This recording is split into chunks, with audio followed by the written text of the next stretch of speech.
നമ്മൾ എപ്പോഴും വിചാരിക്കില്ലേ ഈ ടോപ്പേഴ്സിനൊക്കെ എങ്ങനെയാണ് ഇത്ര നല്ല മാർക്കൊക്കെ കിട്ടുന്നത്? എപ്പോഴും ഫുൾ മാർക്ക് തന്നെ ഉണ്ടായിരിക്കും, അല്ലെങ്കിൽ ഒന്നോ രണ്ടോ മാർക്ക് മാത്രമേ കുറഞ്ഞിട്ടുണ്ടാവുള്ളൂ. അപ്പോൾ ഇതെങ്ങനെയായിരിക്കും ഇവർക്ക് സാധിക്കുന്നത്? ഇവർ വല്ല ബുക്കും കാണാൻ തിന്നുന്നുണ്ടോ, അല്ലെങ്കിൽ ജന്മന ഭയങ്കര ബുദ്ധിശക്തിയുള്ള ആൾക്കാരാണ് ഇവർ? അങ്ങനെ ഭയങ്കര ഡൗട്ടുകളാണ് അല്ലേ? അപ്പോൾ സംഭവം സത്യത്തിൽ ഇത്രയേ ഉള്ളൂ. അവർ പഠിക്കുന്ന ആ ഒരു സ്റ്റഡി സ്ട്രാറ്റജി എന്ന് പറയുന്നത് വേറെ തന്നെയാണ്. ആ ഒരു സ്റ്റഡി സ്ട്രാറ്റജി നമ്മളും കറക്റ്റായിട്ട് ഫോളോ ചെയ്യുകയാണെങ്കിൽ നമുക്കും നല്ല മാർക്ക് കിട്ടും. അപ്പോൾ അങ്ങനെയാണെങ്കിൽ അത് എങ്ങനെയാണ് എന്നുള്ള അറിയണ്ടേ? യെസ്, അതിന് വേണ്ടിയിട്ടുള്ള കുറച്ച് സ്റ്റഡി ഹാക്സ് ആണ് മിസ് എന്ന് പറഞ്ഞു തരാനായിട്ട് പോകുന്നത്. നമ്മുടെ ഒന്നാമത്തെ സ്റ്റഡി ഹാക്കാണ് ജസ്റ്റ് 2 minutes.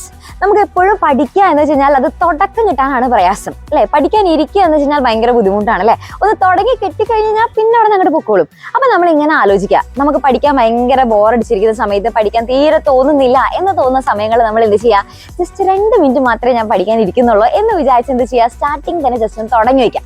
തുടങ്ങി കഴിഞ്ഞാൽ പിന്നെ അവിടെ അങ്ങോട്ട് നമ്മൾ പഠിച്ചു പൊക്കോളും. ഓക്കെ, അപ്പം ഇങ്ങനെ ആലോചിച്ചാൽ മതി. ജസ്റ്റ് 2 minute തുടങ്ങുന്നുള്ളൂ, അടിപൊളിയായിട്ട് പഠിക്കാം. രണ്ടാമത്തെ കാര്യമാണ് ക്രിയേറ്റ് എ സ്റ്റഡി സ്പേസ്. അതായത് നമ്മൾ പഠിക്കുന്ന സമയത്ത് വലിയൊരു റൂം വേണം എന്നുള്ളതൊന്നും അല്ല മിസ് പറയുന്നത്. പഠിക്കുന്നത് നമ്മളിപ്പോൾ ഏതെങ്കിലും ഒരു വീടിൻ്റെ ഒരു ചെറിയൊരു മൂലയ്ക്കായാലും ഒരു കുഴപ്പമില്ല, പക്ഷെ നല്ല നീറ്റ് ആൻഡ് ക്ലീൻ ആയിട്ടുള്ള സ്ഥലത്ത് വേണം പോയിട്ട് പഠിക്കാനായിട്ട്. മാത്രമല്ല അധികം ബഹളമൊന്നും ഇല്ലാത്ത, കുറേ ആൾക്കാരൊന്നും ചുറ്റിനില്ലാത്ത അങ്ങനെ ഒരു സ്ഥലത്ത് പോയിട്ട് വേണം നിങ്ങൾ പഠിക്കാനായിട്ട്. അപ്പോൾ അതാകുമ്പോൾ നമുക്ക് അധികം ഡിസ്ട്രാക്ഷൻസ് ഒന്നും ഉണ്ടാവില്ല. പിന്നെ അതേപോലെ നമുക്ക് ആവശ്യമുള്ള സാധനങ്ങൾ, ഇപ്പോൾ പെന്ന്, പെൻസില്, അല്ലെങ്കിൽ നമുക്ക് ആവശ്യമുള്ള ബുക്ക്, സ്റ്റിക്കി നോട്ട്സ്, ഇങ്ങനെയുള്ള സാധനങ്ങളൊക്കെ കറക്റ്റ് നമ്മുടെ തൊട്ടടുത്ത് തന്നെ കിട്ടുന്ന തരത്തിൽ നമ്മൾ വെക്കണം. പിന്നെ അതേപോലെ തന്നെ നമുക്ക് വിശക്കുമല്ലോ ഇടയിൽ, പഠിക്കുന്ന സമയത്ത് നമുക്ക് ഇടയ്ക്കിടയ്ക്ക് വിശപ്പ് വരും. അപ്പോൾ എന്ത് ചെയ്യുക? നമുക്ക് ആവശ്യമുള്ള എന്തെങ്കിലും സ്നാക്സോ അല്ലെങ്കിൽ ചെറിയ ഫ്രൂട്ട്സ് ഒക്കെ കട്ട് ചെയ്തിട്ടോ ഒക്കെ എന്ത് ചെയ്യുക? ഇതേപോലെ നമ്മുടെ തൊട്ടടുത്ത് തന്നെ വെക്കുക. അതാകുമ്പോൾ വിശക്കുന്ന സമയത്ത് നമുക്ക് ഇടയ്ക്കിടയ്ക്ക് ബ്രേക്ക് എടുത്ത് അടുക്കളയിൽ പോകേണ്ട ആവശ്യമൊന്നും വരില്ല. നമുക്ക് ആവശ്യമുള്ള സാധനങ്ങൾ വേഗം നമുക്ക് എടുക്കാനായിട്ട് സാധിക്കും. ഇനി മൂന്നാമത്തെ ഹാക്ക് എന്താണെന്ന് വെച്ച് കഴിഞ്ഞാൽ എക്സ്പ്ലെയിൻ ഇൻ സിമ്പിൾ ടേംസ്. അതായത് നമ്മളൊരു ടോപ്പിക്ക് പഠിച്ചു, ആ ടോപ്പിക്ക് പഠിച്ചു കഴിഞ്ഞാൽ നമുക്ക് മറ്റൊരാൾക്ക് അത് വളരെ സിമ്പിൾ ആയിട്ടുള്ള ലാംഗ്വേജിൽ നമുക്ക് മനസ്സിലാക്കി കൊടുക്കാനായിട്ട് സാധിക്കണം. അങ്ങനെ നമുക്ക് സാധിക്കുന്നുണ്ട് എന്നാണെന്നുണ്ടെങ്കിൽ നമ്മൾ ആ ടോപ്പിക്ക് നല്ല അടിപൊളിയായിട്ട് പഠിച്ചു എന്നാണ് അതിൻ്റെ അർത്ഥം. അതായത് വലിയ നമ്മുടെ ടെക്സ്റ്റ് ബുക്കിലുള്ള ലാംഗ്വേജസ് ഒന്നും തന്നെ വേണമെന്നില്ല. ആ ടോപ്പിക്ക് നമ്മൾ പഠിച്ചതിന് ശേഷം നമുക്ക് മനസ്സിലായത് എന്താണോ ആ മനസ്സിലായ കാര്യം നമ്മുടേതായിട്ടുള്ള ലാംഗ്വേജിൽ ജസ്റ്റ് ഒന്ന് പറഞ്ഞു കൊടുത്താൽ മാത്രം മതി. അത് നമുക്ക് ഇഷ്ടമുള്ള ആൾക്കാർക്ക് പറഞ്ഞു കൊടുക്കാം, നമ്മുടെ ചുറ്റിനുള്ള നമ്മുടെ ഫ്രണ്ട്സിനോട് പറഞ്ഞു കൊടുക്കാം, അല്ലെങ്കിൽ ഫ്രണ്ട്സ് ഒന്നും കിട്ടിയില്ല എന്നുണ്ടെങ്കിൽ നമ്മുടെ വീട്ടിലുള്ള പട്ടിക്കുട്ടിക്ക് പറഞ്ഞു കൊടുക്കാം, അല്ലെങ്കിൽ നമ്മുടെ ചുറ്റിനിപ്പോൾ കാണുന്ന കോഴിയോ താറാവോ എന്തിനാന്ന് വെച്ച് കഴിഞ്ഞാൽ നമുക്ക് പറഞ്ഞു കൊടുക്കാനായിട്ട് സാധിക്കും. ഇനി ഇതൊന്നും കിട്ടിയില്ല എന്നുണ്ടെങ്കിൽ ജസ്റ്റ് നമ്മുടെ മിററിന്റെ അടുത്ത് പോവാം. മിററിന്റെ അടുത്ത് പോയിട്ട് നമുക്ക് നമ്മളോട് തന്നെ പറഞ്ഞു കൊടുക്കാനായിട്ട് സാധിക്കും. അങ്ങനെ മറ്റൊരാൾക്ക് പഠിപ്പിച്ചു കൊടുക്കുന്നതിലൂടെ നമുക്ക് ഏറ്റവും കൂടുതൽ ആ ടോപ്പിക്ക് നല്ലോണം തറവായിട്ട് തന്നെ മനസ്സിലാക്കി എടുക്കാനായിട്ട് സാധിക്കും. ഇനി നാലാമത്തെ ഹാക്കാണ് ആക്റ്റീവ് റീകോൾ. അതായത് നമ്മളിപ്പോൾ ഒരു ടോപ്പിക്ക് പഠിച്ചു, ആ ഒരു ടോപ്പിക്ക് പഠിച്ചു കഴിഞ്ഞതിന് ശേഷം ബുക്ക് ഇങ്ങോട്ട് അടച്ചു വയ്ക്കുക. അങ്ങനെ നമുക്ക് പഠിച്ച കാര്യങ്ങൾ എന്തൊക്കെയാണ് എന്നുള്ളത് ബുക്ക് നോക്കാതെ സ്വന്തമായിട്ട് തന്നെ നമ്മൾ ഓർത്തെടുക്കുക. ഇതാണ് നമ്മുടെ ആക്റ്റീവ് റീകോൾ എന്ന് പറയുന്നത്. ഇങ്ങനെ ചെയ്തു കഴിഞ്ഞാൽ നമുക്ക് ആ ഒരു ടോപ്പിക്ക് നല്ലോണം മനസ്സിലാക്കി എടുക്കാനായിട്ട് സാധിക്കും. ഇനി അത് നമുക്ക് വീണ്ടും ഓർത്തെടുക്കാനായിട്ട് സാധിക്കുന്നില്ല എന്നാണെന്നുണ്ടെങ്കിൽ പഠിച്ചതിൽ എന്തോ ഒരു കുഴപ്പമുണ്ട്. അപ്പം എന്ത് ചെയ്യുക? വീണ്ടും ഒന്നും കൂടി എടുക്കുക, നന്നായിട്ട് പഠിക്കാം. അടുത്തതാണ് നമ്മുടെ പോമറാഡോ ടെക്നിക്ക്. അതായത് ആദ്യം നിങ്ങളൊരു 25 minutes പഠിക്കുക, പിന്നെ ഒരു 5 minute ബ്രേക്ക് എടുക്കുക, വീണ്ടും ഒരു 25 minutes പഠിക്കുക, ഒരു 5 minute ബ്രേക്ക് എടുക്കുക.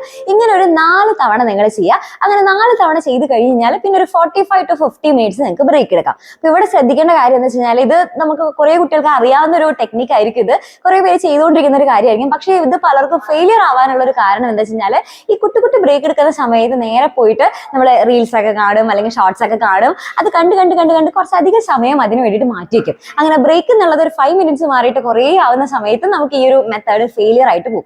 അപ്പൊ എന്ത് ചെയ്യുക? ബ്രേക്ക് എടുക്കുന്ന സമയത്ത് അത് കറക്റ്റ് ആയിട്ട് തന്നെ എടുക്കാനായിട്ട് ശ്രമിക്കുക, കുറേ ആയി പോവാതെ നോക്കുക.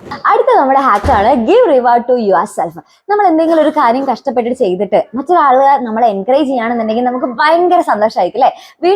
വീണ്ടും ആ കാര്യങ്ങൾ നമുക്ക് ചെയ്യാനായിട്ടും തോന്നും. മാത്രമല്ല ആ ഒരു കാര്യം നമ്മൾ ഭയങ്കര ബുദ്ധിമുട്ടുള്ളതായിട്ട് നമുക്ക് ഫീൽ ചെയ്യുകയും ചെയ്യില്ല.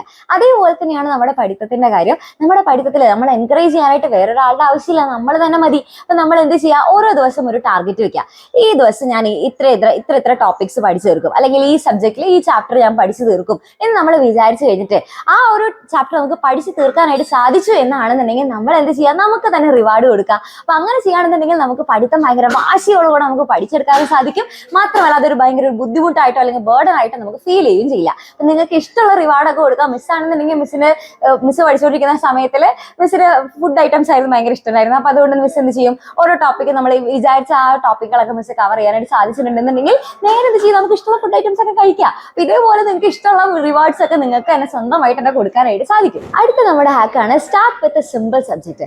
നമ്മൾ എപ്പോഴും ഭയങ്കര ഹാർഡ് ആയിട്ടുള്ള സബ്ജക്ട് വെച്ച് സ്റ്റാർട്ട് ചെയ്യുകയാണെന്നുണ്ടെങ്കിൽ അധികം നേരം നമ്മുടെ പഠിത്തം ഉണ്ടാവില്ല, അല്ലേ? അത് നിങ്ങൾക്ക് ഓൾറെഡി നിങ്ങളുടെ എക്സ്പീരിയൻസിൽ നിങ്ങൾക്ക് മനസ്സിലായിട്ടുള്ള ഒരു കാര്യമായിരിക്കും. നമ്മൾ തുടക്കം തന്നെ ഭയങ്കര ഹാർഡായിട്ട് നമുക്ക് മനസ്സിലാവാത്ത കാര്യങ്ങളൊക്കെ പഠിക്കാൻ തുടങ്ങിക്കഴിഞ്ഞാൽ നമ്മൾ ഇങ്ങനെ ഇരിക്കും, ഒരേ കാര്യം വെച്ച് തന്നെ കുറേ സമയം ഇങ്ങനെ ഇരിക്കും, കുറേ സമയം നമ്മുടെ പോയി പോകും. അപ്പൊ അതുകൊണ്ട് തന്നെ എന്ത് ചെയ്യുക, എപ്പോഴും വളരെ സിമ്പിൾ ആയിട്ടുള്ള സബ്ജക്ട് വെച്ച് സ്റ്റാർട്ട് ചെയ്യുക. അതിനുശേഷം പിന്നെ അതിപ്പോൾ നമ്മളൊരു ഹാഫ് ആൻ അവറോ അല്ലെങ്കിൽ ഒരു 1 അവറോ നമ്മൾ ആ ഒരു സിമ്പിൾ ആയിട്ടുള്ള സബ്ജക്ട് പഠിച്ചതിന് ശേഷം എന്ത് ചെയ്യുക, നമുക്ക് ഹാർഡ് ആയിട്ടുള്ള സബ്ജക്റ്റിലേക്ക് കടക്കാം. അപ്പൊ അങ്ങനെ ചെയ്യുമ്പോൾ നമുക്ക് ഭയങ്കര ഒരു തുടക്കം തന്നെ ആ ഒരു ബുദ്ധിമുട്ട് നമുക്ക് ഫീൽ ചെയ്യില്ല. Tip number 8, short notes are magic.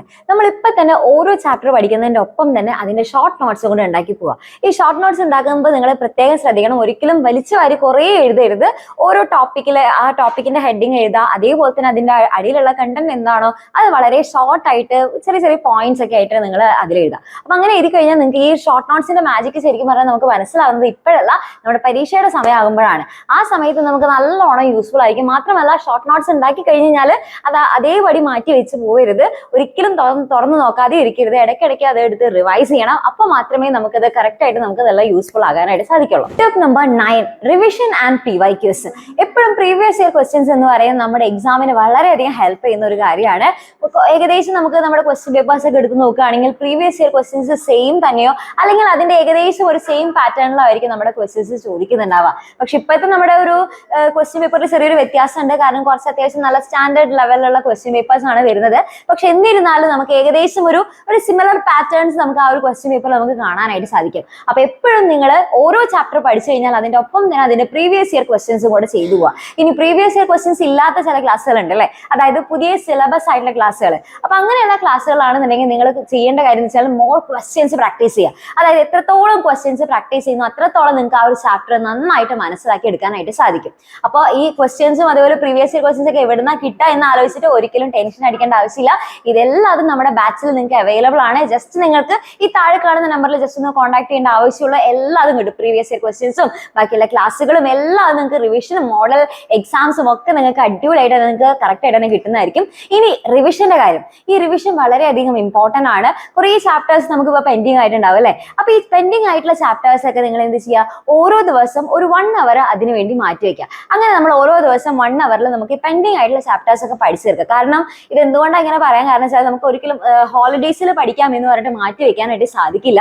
കാരണം ഹോളിഡേയ്സ് ഇനി വളരെ കുറവാണ്. ഇപ്പൊ തന്നെ നോക്കുകയാണെങ്കിൽ നമ്മുടെ മാർച്ചിലേക്കുള്ള ആ ഒരു സമയത്തിനുള്ളിൽ, മാർച്ചിൽ നമ്മുടെ എക്സാം വരുന്നതിന്റെ ഉള്ളിൽ എത്രത്തോളം ഹോളിഡേയ്സ് ഉണ്ട് നോക്കുകയാണെങ്കിൽ നമ്മുടെ സൺഡേയ്സും പിന്നെ അതേപോലെ തന്നെ സെക്കൻഡ് സാറ്റർഡേയ്സും നോക്കിക്കഴിഞ്ഞാൽ ആ കൂടെ ഒരു 10 ദിവസമൊക്കെയാണ് നമുക്ക് കൂടിപ്പോയി നമുക്ക് കിട്ടുള്ളൂ.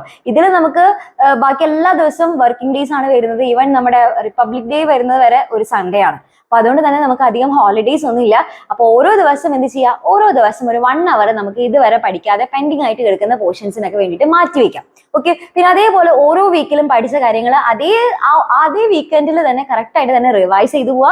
കൂടുതലും ഷോർട്ട് നോട്ട്സ് റിവൈസ് ചെയ്യുക. ഇങ്ങനെയൊക്കെ ചെയ്തു കഴിഞ്ഞാൽ എൻ്റെ കുട്ടികൾക്ക് നമ്മുടെ എക്സാം ആകുമ്പോഴേക്കും കറക്റ്റ് ആയിട്ട് തന്നെ എല്ലാ പോർഷൻസും കവർ ചെയ്യാൻ സാധിക്കും. അടിപൊളിയായിട്ട് നല്ല കോൺഫിഡന്റ് ആയിട്ട് തന്നെ എക്സാം എഴുതാനായിട്ട് സാധിക്കും. ലാസ്റ്റ് ആൻഡ് ഫൈനൽ ടിപ്പ്, നന്നായിട്ട് ഉറങ്ങുക, നന്നായിട്ട് ഭക്ഷണം കഴിക്കുക. ഉറക്കം എന്ന് പറയുന്നത് വളരെയധികം മസ്റ്റാണ്. ഒരിക്കലും ഉറക്കം കളഞ്ഞിട്ടുള്ള പഠിത്തം ഒന്നും നമുക്ക് ആവശ്യമില്ല. ഓരോ ദിവസവും ഒരു 6 മണിക്കൂറെങ്കിലും മിനിമം നന്നായിട്ട് ഉറങ്ങിയിട്ടുണ്ടായിരിക്കണം. അതുപോലെ ഭക്ഷണവും നന്നായിട്ട് കഴിക്കണം. നന്നായിട്ട് നല്ല ഫ്രൂട്ട്സുകളോ അല്ലെങ്കിൽ നല്ല ഇലക്കറികളോ ഒക്കെ നമ്മുടെ ഭക്ഷണത്തിൽ ഇൻക്ലൂഡ് ചെയ്യണം. ഇതൊക്കെ കഴിച്ചു കഴിഞ്ഞാൽ മാത്രമേ നമുക്ക് നന്നായിട്ട് കോൺസെൻട്രേറ്റ് ചെയ്യാൻ സാധിക്കുള്ളൂ. നല്ലോണം ഉന്മേഷത്തോടു കൂടെ നമുക്ക് പഠിച്ചെടുക്കാനും സാധിക്കുള്ളൂ. അപ്പൊ നന്നായിട്ട് തന്നെ നല്ല ക്ഷീണമൊന്നും ഇല്ലാതെ അടിപൊളിയായിട്ട് പഠിക്കണം എന്നുണ്ടെങ്കിൽ ഇതേ കാര്യങ്ങളൊക്കെ എന്ത് ചെയ്യുക, കറക്റ്റ് ആയിട്ട് തന്നെ ഫോളോ ചെയ്യാം. ഓക്കെ.